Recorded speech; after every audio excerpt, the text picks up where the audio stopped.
Vodafone cares about you and your health.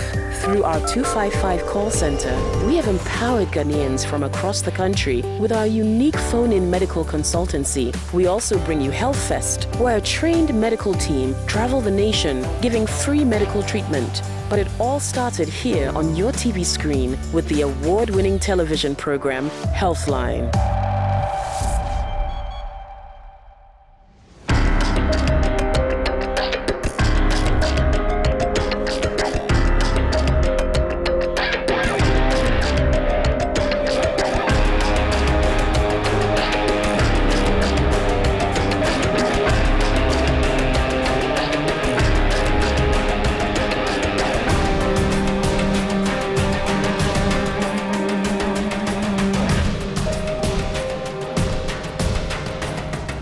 This week on Healthline, we meet a dedicated medical journalist and catch up with Faustina a year after her life-saving surgery.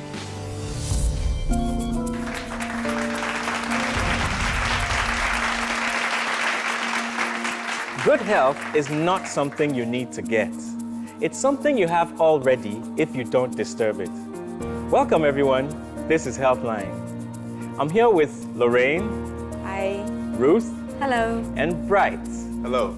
And I am Papani. Our health cam picked up this question on the streets.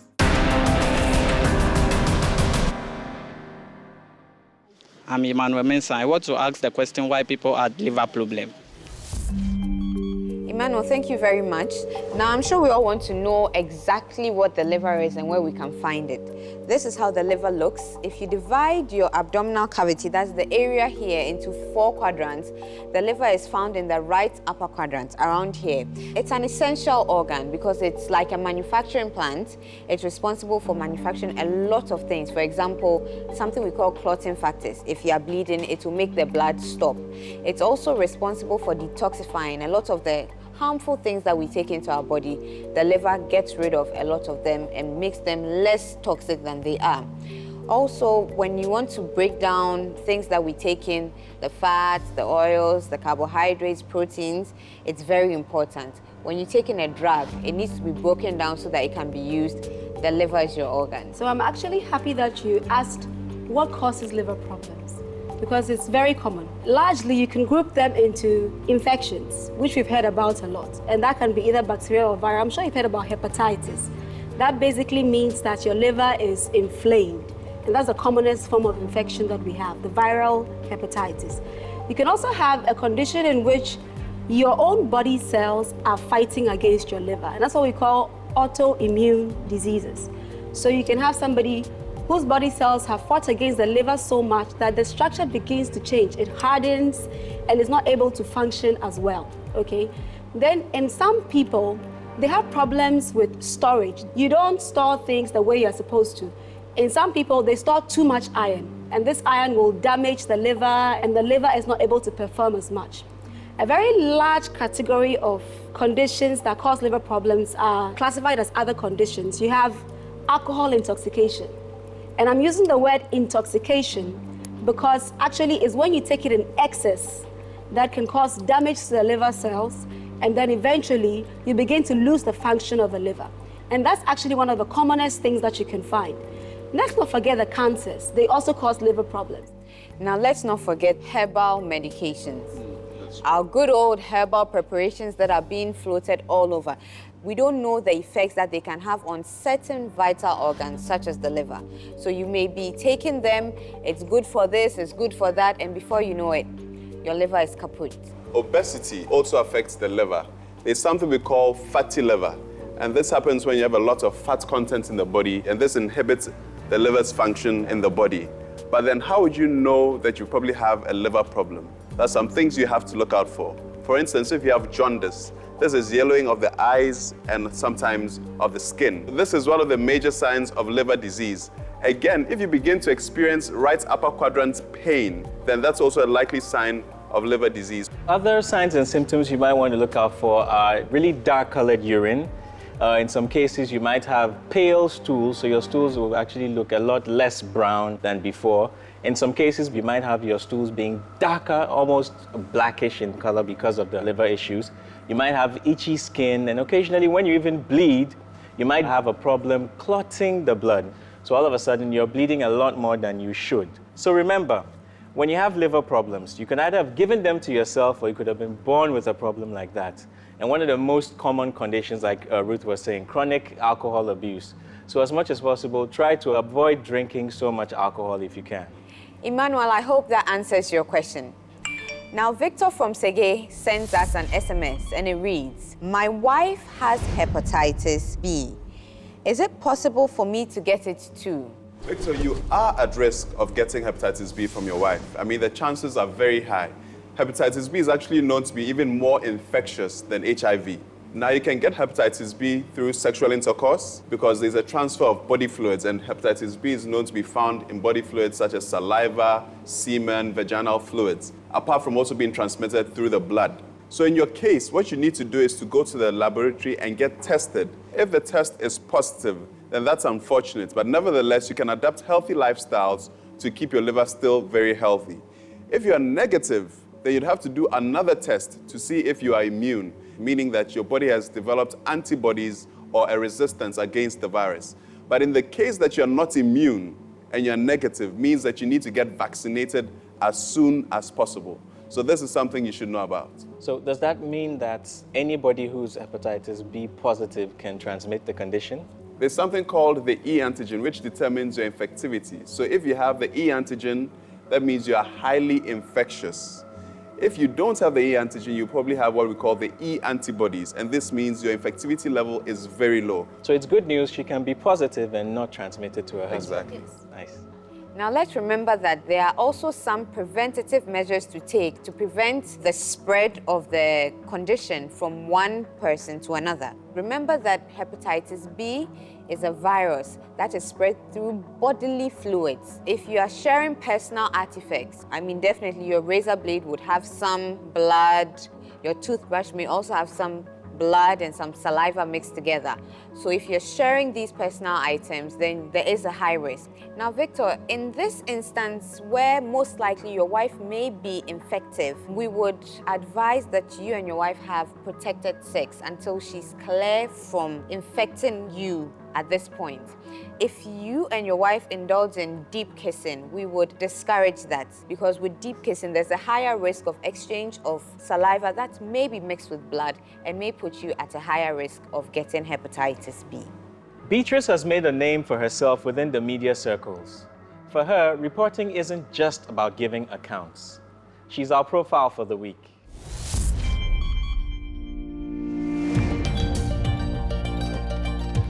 My name is Beatrice Edu. I am a broadcast journalist at Joy 99.7 FM. Basically, my work is to present the news at 6 a.m. on Joy FM. I do the business news as well at 8 a.m. And then I go out and file reports. Basically, I would love to concentrate on health and social issues. You know, because of the kind of stories I do, I travel a lot to some of these rural areas, and you get to know that a lot of these health facilities are not really in good shape. So I traveled Eastern region, went to Western region, Ashanti region, and as far as Upper West region, they don't have enough health personnel because a lot of people want to be in Accra, and equipment, the roads to these facilities and all of that. It was so bad. So I did a documentary out of that, named it Sick Hospitals, and the reason for naming it Sick Hospitals was that if the hospital that is supposed to take care of the sick people are themselves sick, how are they able to take care of the sick people? And that won me the GJA Awards for 2014. And I've done a few other health stories. I also did on fake drugs, which was before the sick hospitals, because I realized that a lot of the time you hear reports, FDA has arrested this person for, selling fake drugs and all of that. And I felt I needed to do more research into that, because what hurts me most is that when it comes to fake drugs, it's not the rich people who are affected. It's rather the poor who have just probably one cedi to buy the malaria drug to treat that sickness. But they end up buying a fake one and the sickness will not go and they will die. Sometimes we say we speak for the voiceless, But a lot of the time, you realize that the stories we do, we actually highlight the voices of those who already have the voices. So why don't I concentrate on those who may not have the voices? And that's actually what drives me. If I see somebody suffering in a way that I think society can come in to help, if I see any ill going on somewhere that I think that it has to be highlighted, if I think that the authorities in place are not paying attention to specific important social issues, you want to pay attention to. Today's story is about a woman living on the outskirts of Accra who tragically lost her daughter. Sometimes I get emotional along with them because I would ask my questions, all right. There's a way you can approach them. You don't have to approach them like, yeah, I'm the journalist, I want my story, just speak to me. But you want to make them think that you sympathize with them and that you share their pain. The moment you make them relax like that, and even your posture and how you ask your questions, they will be relaxed to speak to you. I face lots of challenges. It's not as smooth as you hear it on radio or you see it on television. At the end of the day, when I get home and I realize that I was able to do something that touched the life of somebody, it gives me so much joy. You believe that you've done society some good.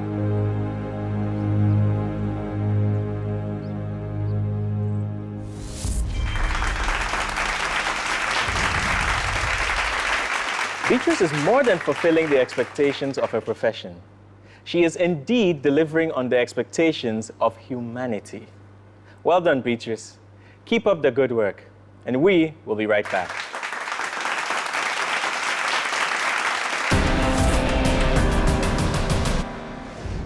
Know the basics of keeping your child healthy and happy. This week, we talk about bedwetting in adolescents. Bedwetting in adolescence is something that is quite common. It is indeed worrying for the parents and the adolescent, him or herself. Now, in medical terms, it's simply known as enuresis, which means involuntary urination. Now, this is something that's common, especially in the males, as compared to the females. So usually, when the bladder is full, it sends a signal to the brain, telling the brain that it's full. The brain then sends a relay message back to the bladder saying that don't urinate until the person is ready to urinate. But in children who actually bedwet in adolescence, this signal does not happen. It's not abnormal if you have your 2-year-old wetting the bed, because really, these signals develop over time. Now, if your child is more than 4 years old and is still bedwetting, then you begin to wonder what is going on. I must say, though, about 1% of even adults remain anuretic their whole lives. This brings me to some of the things that can happen for someone to be anuretic. Very common among them is having a urine infection. When there's an infection in your urine, even the way the bladder muscles contract gets out of control, you're likely to wet your bed. People who have diabetes also have that happening. And there's something we call an overactive bladder. For some people, their bladder would sense it as so full when it has very little urine inside. Other people are producing just too much urine, you know. For some people, there's a problem with what actually holds the exit part of the urine. So you have urine coming all the time. If you have any hormonal imbalances, there's a hormone called antidiuretic hormone, which basically produced in its right proportion prevents you from urinating. Now, if you don't have this hormone in its adequate volumes, then you'd notice that you would be urinating more than usual.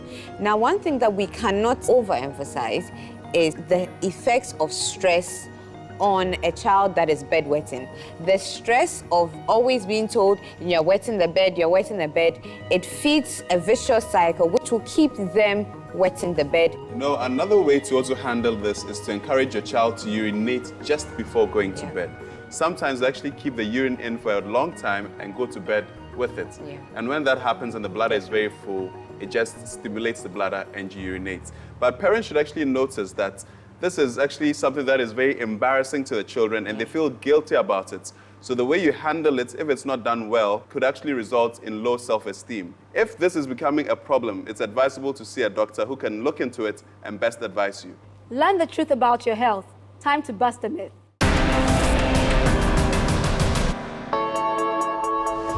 Elam is calling from Aflao.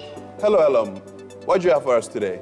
Doctors, please, my auntie says she stopped breastfeeding after a few months because she cannot have sex whilst breastfeeding. She says that the semen will mix with the breast milk and make it toxic for the baby. Please, I want to ask if it is true. What? Did I just hear right?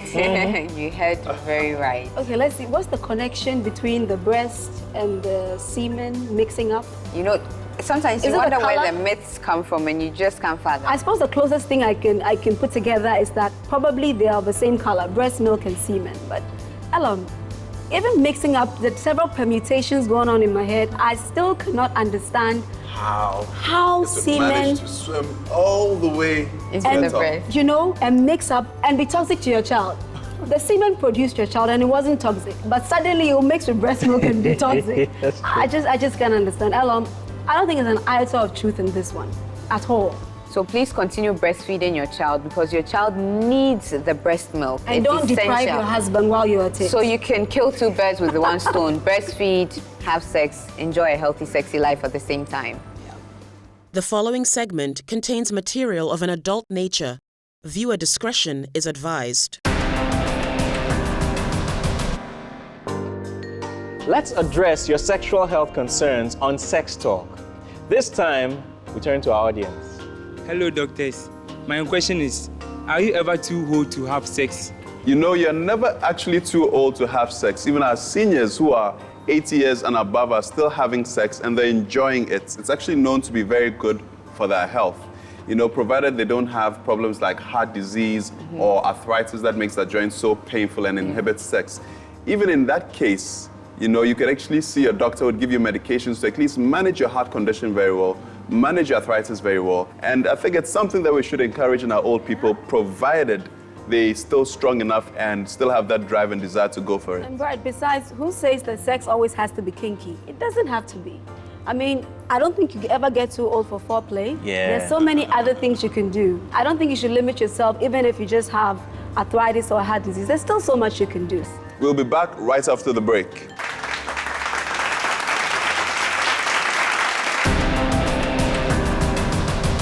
At 2, Faustina had faced a lot more than her child her age could bear. However, she held the end of the bargain by hanging in there, whilst her mother struggled to find help. Let's recap her story again from last season.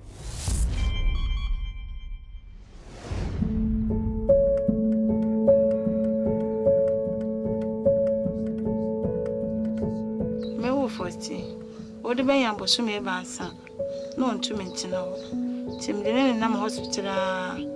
If you're quanta, no, they're going out 7 months to 8 months. Now, one mamma cried element from Kolobu. It's Kolobu.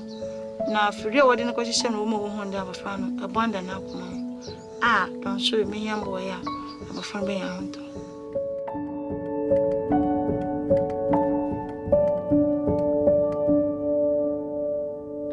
I'm a fan on 2 men. I didn't sue an uncle to meet now on the Algon. And post our good man, oh dear.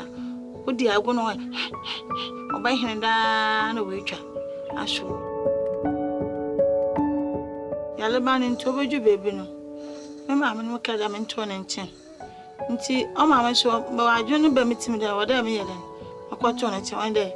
I want tap up. And try to mamma to me. Me mammy, me papa, way now, way you mean. Be able no other compo baby some day. I will ban out to them.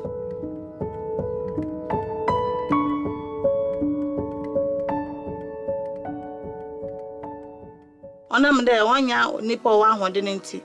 Will be a shred on bedi agra or bacanabo. Told the mamma saw him at it. Mamma and Dashimechi. Say, I'm a woman, a man, boy for the mayor of an ola honna. Added over, and added over say.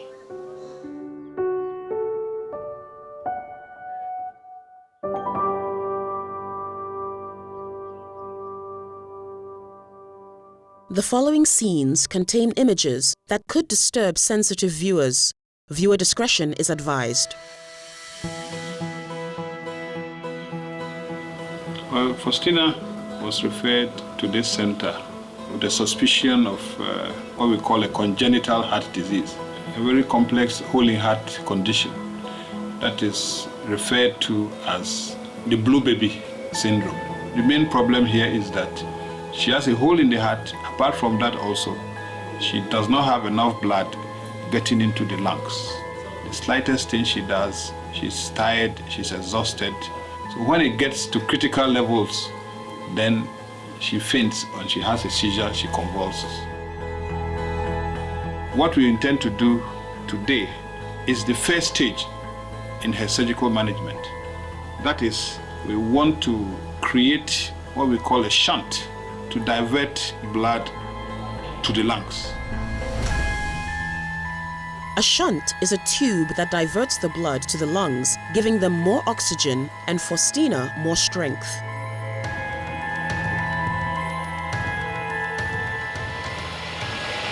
This is the shunt.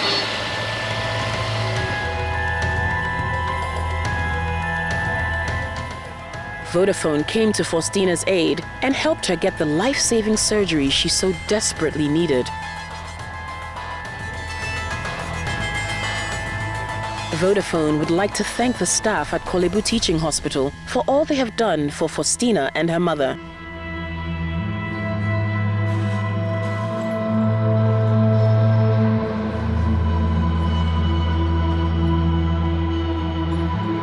It's now a year later, and little Faustina and her mother Vivian join us in the studio.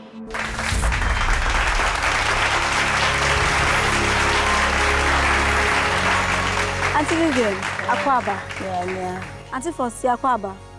Auntie Faustina, they won't cast a crowd. And the other we drive. I was smooth and who your pa. My operation, oh, sure. I put me down to say. See, I am a woman, your Sanya no yan and dear me out to my operation we dear. Baby and one want to go school. Baba found a baby shenity. Mam Roko, young Quachapel. Hey, or no out to sequence so quite sorry. See, I dear me out to. And send an old brank a crank a carninia may be a trim. Oh, see, I didn't want to be any. Oh, we did. I am a pa. But my sister operation back home so a while, say a bear. Account. So him dear. And so himself Vodafone soon a bear operation.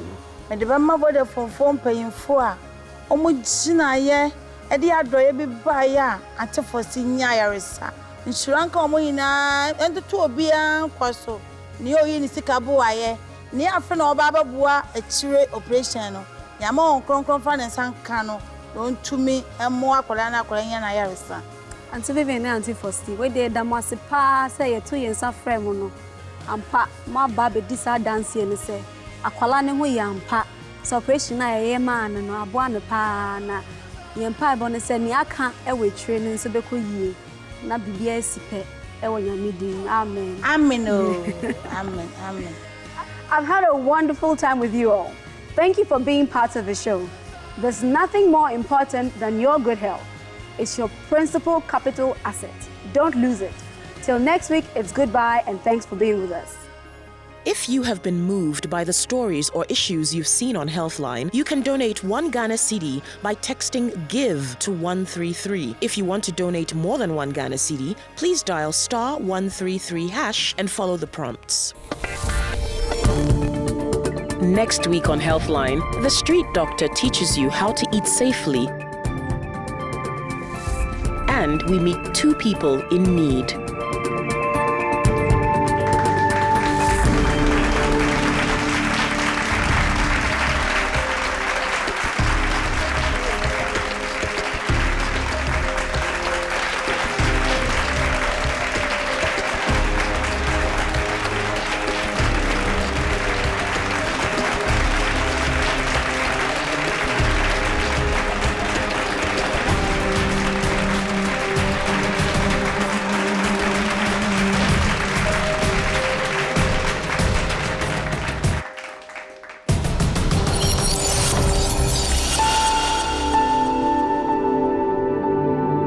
Vodafone, power to you.